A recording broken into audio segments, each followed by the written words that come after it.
Bonsoir à toutes et bonsoir à tous. Je suis vraiment ravi, honoré et très impressionné. Alors pourquoi impressionné? Parce que vous montrez une énergie, un enthousiasme, un esprit entrepreneurial qui m'impressionne beaucoup. Et puis deuxièmement, j'ai jamais moi entrepris, donc je suis un petit peu jaloux parce que j'ai jamais osé me lancer. Donc bravo et continuez. Je crois que ça va être très dur pour le jury parce que j'ai pas vu tous les pitchs, mais ceux que j'ai vus étaient assez bluffants. Donc bonne chance. Et puis de toute façon, vous avez toutes gagné quelque chose, au moins en notoriété. Donc un grand. Alors pourquoi une banque? Vous allez lui dire un banquier, il en faut un. Ça va être un peu soporifique. Je vais faire court.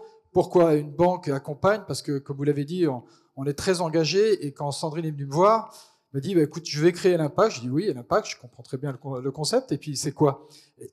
Donc elle m'a expliqué qu'il fallait accompagner les entrepreneuses de demain. Il fallait faire en sorte qu'il y ait beaucoup plus de féminisation dans la filière scientifique et aider à la promotion des femmes. J'ai dit ça nous parle parce que nous accompagnons beaucoup les entrepreneurs. Les entrepreneurs, je dis, parce qu'il y a très peu d'entrepreneuses. Alors, on a beaucoup d'entrepreneuses qui sont venues nous voir, qui disaient c'est compliqué. Vous avez entendu une personne qui vous en a parlé sur le private equity. C'est vrai qu'aujourd'hui, c'est un monde d'hommes et souvent, les femmes doivent pitcher beaucoup plus souvent et beaucoup plus longtemps et expliquer des questions qui sont posées aux femmes, qui ne sont pas posées aux hommes. Donc, on essaye d'œuvrer pour changer tout cela.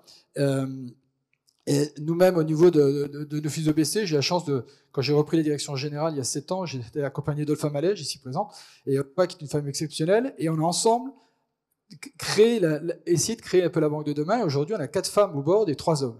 Et franchement, j'aime pas trop parler de diversité, j'aime parler de complémentarité. Et je terminerai sur un exemple. J'ai un de mes amis qui était Chief Risk Officer, c'est les gens qui s'occupent des risques chez un grand assureur. Il me dit un jour, je vais présenter la prise de risque, les hommes, les femmes, et vous savez que pour un assureur, c'est important. On dit toujours que les hommes conduisent plus vite, donc ils ont des accidents plus graves. Bon, vous avez tous ces clichés.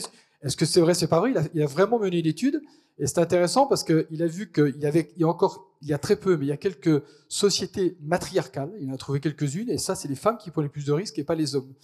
Et donc, c'était intéressant comme étude, et il s'est dit, il y a une crise financière. Alors, beaucoup d'entre vous sont très jeunes. Il y a une banque qui s'appelait Lehman Brothers et qui a fait faillite.